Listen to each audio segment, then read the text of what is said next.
ఒక చెరువులో ఒక మొసలి చాలా నిద్రపోతూ ఉండేది. అందుకే మిగతా జంతువులు దానిని అలసట మొసలి అని పిలిచేవి. ఒకరోజు చెరువులో ఒక చేప గెంతుతూ గాల్లోకి ఎగిరి నీళ్ళలోకి దూకుతూ సరదాగా ఆడుకుంటూ ఉండేది.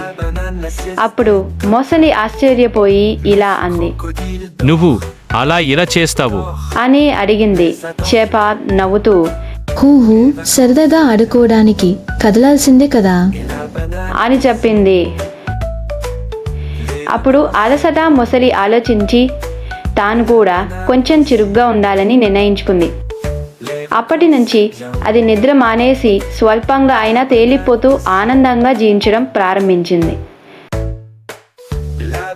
ఈ కథలోని నీతి ఏంటంటే జీవితాన్ని ఆనందంగా గడపాలంటే కాస్త కదలాలి, క్రియాశీలకంగా ఉండాలి.